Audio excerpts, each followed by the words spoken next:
नमस्कार, साफ संदेश से मैं अनिल कौशिक। न्यूज अपडेट 7 बजे कार्यक्रम में आप सभी दोस्तों का स्वागत है। तो दोस्तों, कार्यक्रम के प्रारंभ में हम चर्चा करना चाहेंगे आज कोरोना के ऊपर। और कोरोना बीमारी जिस प्रकार से कोरोना का सेकंड स्ट्रेन जो है पूरी दुनिया के लिए एक चिंता का सबब बनता हुआ प्रतीत हो रहा है, वहीं भारत के लिए भी कोरोना का सेकंड स्ट्रेन जो है वो गंभीर चिंता का विषय बना हुआ है। और महाराष्ट्र समेत 5-6 राज्यों में और स्थितियां जो है वो भयानक होती जा रही है दोस्तों। और महाराष्ट्र में तो लॉकडाउन की स्थिति पैदा हो रही है। और महाराष्ट्र में जिस प्रकार से नए मामले बढ़े हैं, पुणे सहित कई जिलों में रात्रिकालीन कर्फ्यू भी लगा दिया गया है और स्कूल कॉलेजों को दोबारा बंद कर दिया गया है। वहीं राजनीतिक सभाओं पर रोक लग चुकी है और अन्य धार्मिक जो प्रतिष्ठान थे, मंदिर थे, उनको भी बंद कर दिया गया है। उनमें दर्शन जो है बंद कर दिए गए हैं और सभी प्रकार की सेवाएं जो है, रेल, बस, ये प्रभावित हो रही है दोस्तों। तो महाराष्ट्र में किस कदर सतर्कता बरत रही है सरकार, और इसको लेकर केंद्र ने भी विभिन्न राज्यों की सरकारों को चिट्ठी लिखी है और उनमें जो है हिदायतें दी गई है और सख्ताई से पालन करने के लिए कहा गया है प्रधानमंत्री नरेंद्र मोदी द्वारा। तो दोस्तों, इस प्रकार से कोरोना का सेकंड स्ट्रेन है वो क्यों दुनिया में घातक होता जा रहा है और किस कदर जो है हमें सावधानी की आवश्यकता है। अभी भी मास्क ज़रूरी है दोस्तों और सोशल डिस्टेंस भी ज़रूरी है। अभी कोरोना का जिस प्रकार से सेकंड स्ट्रेन जो है वो कहर बरपा रहा है पूरे विश्व में, कई देशों में जहां लॉकडाउन की स्थितियां हो रही है दोस्तों। तो मैं सबसे ज़्यादा आज, वैसे तो हमने कल आपको आंकड़े बताए थे, राजस्थान में इतनी ज़्यादा विचित्र स्थिति नहीं है, विकट स्थिति नहीं है कि कोरोना से इस कदर घबराया जाए। हाँ, लापरवाहियां करना हमारे लिए घातक सिद्ध हो सकता है। तो कहीं ना कहीं राज्य सरकारों को है इसके लिए सख्त होना आवश्यक है और सोशल डिस्टेंस व मास्क की अनिवार्यता स्टेट में दोबारा एडवाइजरी के साथ कंपलसरी करने की आवश्यकता है। तो दोस्तों, आज हम जो आंकड़े बताने जा रहे हैं कोरोना के बारे में, वो बताएंगे दोस्तों अब तक किन किन देशों में विकट स्थिति कोरोना के चलते आई हुई है और किन देशों में प्रमुख, अगर 10 देश लें दुनिया के सभी देशों में 10 टॉप 10 अगर देश हम ले और उनके अंदर मौतों का आंकड़ा देखें दोस्तों, आप आसानी से अंदाज़ा लगा पाओगे कि कोरोना की मार इन देशों में किस कदर भयानक रूप ले चुकी है। मात्र 10 देशों में 16 लाख से अधिक मौतें हो चुकी है। उनमें सबसे ज़्यादा मौत अमेरिका में हुई है। अमेरिका में 5,51,147 मौतें हो चुकी है दोस्तों। और 2 नंबर पर अगर ले तो ब्राज़ील के अंदर 2,46,560 मौतें हो चुकी है। और तीसरा अगर देश हम देखें तो मेक्सिको है दोस्तों, 1,80,307 मौत यहाँ अब तक हो चुकी है। और चौथा देश भारत है दोस्तों। हमारा भारत जो है इस मामले में चौथे नंबर पर है। भारत में अब तक 1,56,480 से अधिक मौतें हो चुकी है कोरोना से। और 5वां नंबर अगर ले तो ब्रिटेन का आता है दोस्तों, और ब्रिटेन में भी 1,20,580 लोग कोरोना से मर चुके हैं। और अगर 6वां नंबर ले तो वो इटली का आता है दोस्तों, यहाँ 95,760 लोगों की मौत हो चुकी है कोरोना से। और इसके बाद नंबर लेते हैं फ्रांस का, तो फ्रांस में भी दोस्तों 84,306 लोगों की मौत कोरोना से हो चुकी है। इसके बाद रूस का नंबर आता है, रूस में भी 83,630 लोग कोरोना से मर चुके हैं दोस्तों। तो इसके बाद 9वां नंबर दोस्तों जर्मनी का आता है, वहाँ 68,443 लोग कोरोना से मर चुके हैं। और 10वां नंबर आता है स्पेन का दोस्तों, और स्पेन में 62,330 लोग कोरोना से मर चुके हैं। तो इस प्रकार से हमने कुल आपको प्रमुख 10 देशों का आंकड़ा दिखाया, मौतों का आंकड़ा। तो कोरोना किस कदर भयानक है, मात्र 10 देशों में 16 लाख से अधिक मौतें। तो दोस्तों, भारत में भी इसका सेकंड स्ट्रेन जो है 5-6 राज्यों में दस्तक दे चुका है। तो हमें समझने की आवश्यकता है। बेशक राजस्थान में अभी स्थितियां विकट नहीं बनी है, लेकिन इसको बनने भी नहीं देना। इसलिए हमें आपको, हमको, सबको जागरूक होने की आवश्यकता है। तो मास्क जो है वो घर से बाहर निकलते हुए हमें अभी कुछ दिनों तक और लगाए रखना है, क्योंकि कोरोना वैक्सीनेशन का जो कार्य चल रहा है वो हमारे देश में बहुत धीमी गति से चल रहा है और किसी प्रकार से घबराने की, चिंता करने की आवश्यकता इसलिए नहीं है क्योंकि भारत की नरेंद्र मोदी सरकार जो है कोरोना वैक्सीनेशन को लेकर सतर्क है और तेज़ी के साथ इस अभियान को चलाए हुए है और आने वाले दिनों में वैक्सीनेशन का कार्य है वो निश्चित रूप से तेज़ होगा। तो हमें सिर्फ सुरक्षा रखनी है, अपनी बचाव रखना है, अपना सावधानियां रखनी है और बाकी का काम सरकारें हैं जो करती है दोस्तों और करती रहेगी। इसके लिए हमें जो है सावधानियां रखनी है। तो हम अब आते हैं दोस्तों क्रिकेट मैच का जिक्र करते हैं। तो इंग्लैंड की टीम भारत में आई हुई है दोस्तों। 4 टेस्ट मैचों की श्रृंखला है और अब तक 2 टेस्ट हो चुके हैं, दोनों ही 1-1 जीतकर बराबरी पर हैं। 24 फरवरी को अहमदाबाद के मोटेरा स्टेडियम में दोस्तों ये तीसरा टेस्ट मैच खेला जाएगा और ये मोटेरा का स्टेडियम है दोस्तों, ये नया बना है और इसका उद्घाटन जो है नरेंद्र मोदी करेंगे और साथ ही तीसरा टेस्ट मैच यहाँ से प्रारंभ होगा और ये डे नाइट मैच होगा और पिंक बॉल से खेला जाएगा। तो इसके बाद में आज चर्चा करते हैं दोस्तों, जयपुर के अंदर भाजपा की कोर कमेटी की आज देर शाम को बैठक होनी है। कोर कमेटी की आज देर शाम को बैठक होनी है। उसमें अभी जहाँ तक हमारे पास सूचना है दोस्तों, वसुंधरा राजे सिंधिया भी इस कोर कमेटी की बैठक में शामिल होगी और इसके अंदर जो चर्चाएं होनी है दोस्तों, जो राजस्थान में उपचुनाव होने हैं विधानसभा के, उसको लेकर चर्चा होगी और आगे पार्टी की रीति नीति और किसान आंदोलन को लेकर भी चर्चाएं होने की संभावना है दोस्तों। तो आज हम चर्चा करेंगे एक हनुमानगढ़ जिले में आज जो है मंगलवार को शराब की दुकानों की नीलामी होनी थी दोस्तों, जो किसी कारणवश 10 दिन आगे सरका दी गई है। आज ही इसका वो होना था, नीलामी की प्रक्रिया होनी थी और अभी हमें सूचना मिली है कि उसको जो है आगे सरका दिया गया और ये अब जो नीलामी की प्रक्रिया है वो लगभग 3 मार्च को होगी।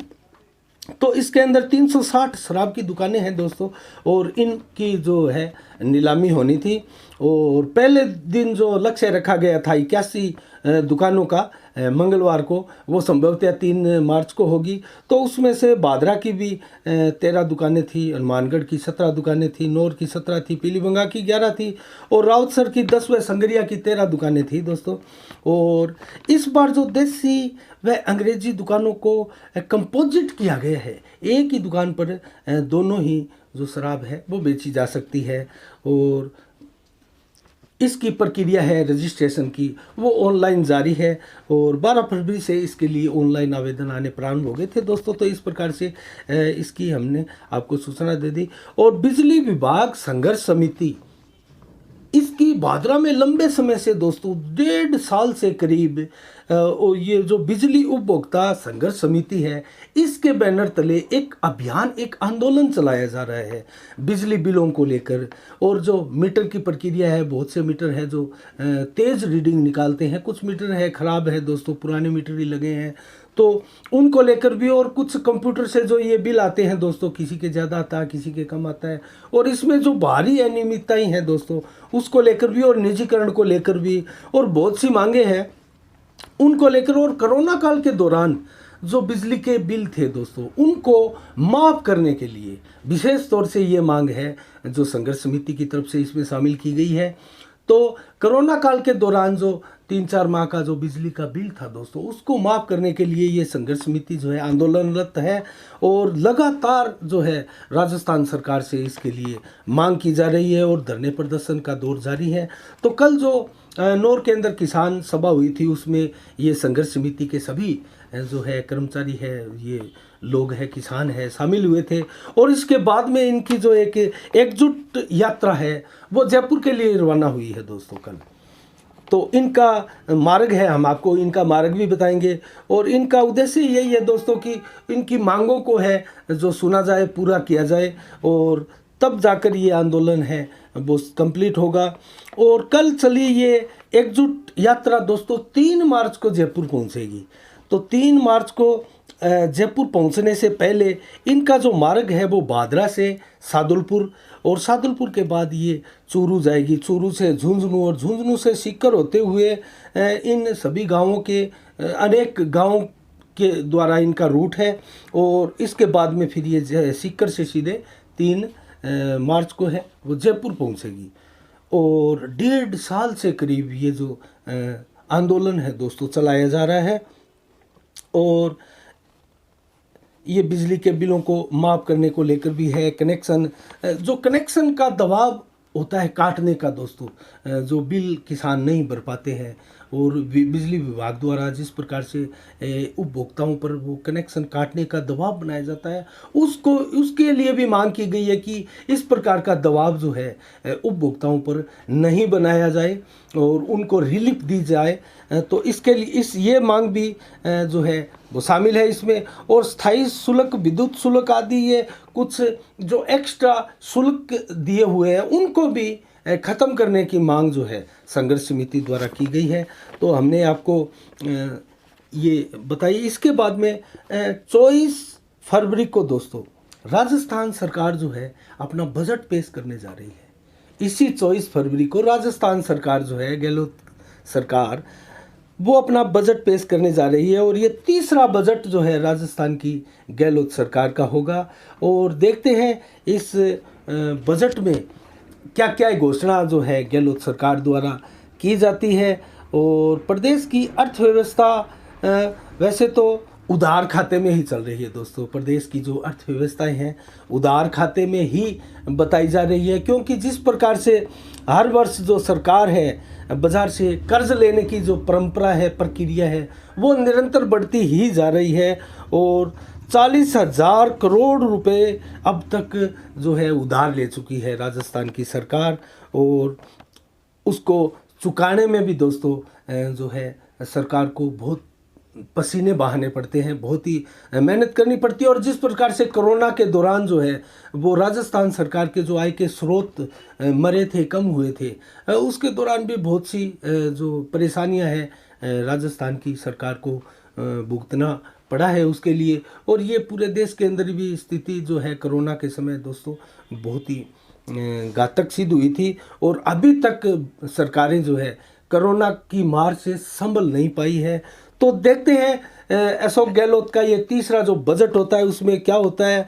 और मैं अगर क्षेत्र में भादरा क्षेत्र के किसानों की अगर चर्चा करूं तो दोस्तों भादरा क्षेत्र के किसानों को भी इस बजट से आस है, क्योंकि जिस प्रकार से यहाँ किसान नेता कामरेड बलवान पूनिया ने 14 सिंचाई से वंचित गाँवों को लेकर जो है आस जगाई है यहाँ के क्षेत्र के किसानों में, उस आस को लेकर भी यहाँ जो उम्मीद है भादरा के लोगों द्वारा वो बहुत बड़ी उम्मीद है। और वो सबसे बड़ी उम्मीद तो यही है दोस्तों कि 14 जो सिंचाई से वंचित गांव हैं, क्या उनके लिए पर्याप्त बजट जो है सिंचाई से जोड़ने के लिए वो मिल पाएगा। और ये वर्षों से लंबित दोस्तों कृषि राज्य मंत्री ज्ञान सिंह जी चौधरी हमारे भादरा के विधायक थे और कृषि राज्य मंत्री बने थे, उस समय से ये जो कमी है, ये जो समस्या है वो बनी हुई है और लगातार चली आ रही है। 1993 में ज्ञान सिंह चौधरी है जो विधायक बने थे दोस्तों, तो तब से लेकर ये समस्या जो है लगातार भादरा के किसानों के लिए एक नासूर बनी हुई है। और विशेषकर बिरानी ये 14 गांव जो है उनकी जनता के लिए दोस्तों, तो उनकी जनता जो 14 गांव की जनता है बिरानी क्षेत्र की, उनको बड़ी आस और उम्मीद है दोस्तों इस बजट से, क्योंकि जिस प्रकार ने कामरेड बलवान पूनिया ने उम्मीद बंधाई है। और अपने पीछे जो पालिका के चुनाव भी हुए थे और उससे पहले जो है ब्लॉक के चुनाव हुए थे, पंचायत समिति के जो चुनाव हुए थे, जिला परिषद के, तो दोस्तों उसमें भी बलवान पूनिया का जो प्रमुख भाषण था वो इसी को लेकर था। 14 बरानी गांव की जो समस्या है उसको लेकर था, उसकी डीपीआर बनाने का और का उन्होंने पूरी जानकारी विस्तार से क्षेत्र की जनता को दी थी। और देखते हैं कि इस बार बजट में, तीसरे बजट में गहलोत सरकार के ये हमारे सिंचाई से वंचित गांव की समस्या का निराकरण क्या हो पाता है और भादरा को ये सौगात क्या गहलोत सरकार दे पाती है। अगर निश्चित रूप से ये सौगात मिलती है तो यहाँ कामरेड बलवान पूनिया की मान्यता भी बढ़ेगी दोस्तों, और किसानों के अंदर उनकी पेट जो है निश्चित रूप से बढ़ेगी। और अगर ये कमी रहती है, इसको पूर्ति नहीं करवा पाते हैं कामरेड बलवान पूनिया, तो निश्चित रूप से इसका जवाब जो है कामरेड बलवान पूनिया को, क्षेत्र की जनता को देना पड़ेगा। तो अब मैं चर्चा करना चाहूँगा दोस्तों, एक दादर नगर हवेली का सांसद था दोस्तों, कल जो आत्महत्या कर ली थी उन्होंने, जो 7 बार सांसद चुनकर आया था, 7 बार सांसद चुनकर आ चुके मोहन दलेकर जो सांसद हैं, उन्होंने अचानक जो है मुंबई के एक होटल में पंखे से लटक कर आत्महत्या कर ली थी, जिसके कारणों का अभी पता नहीं चला है।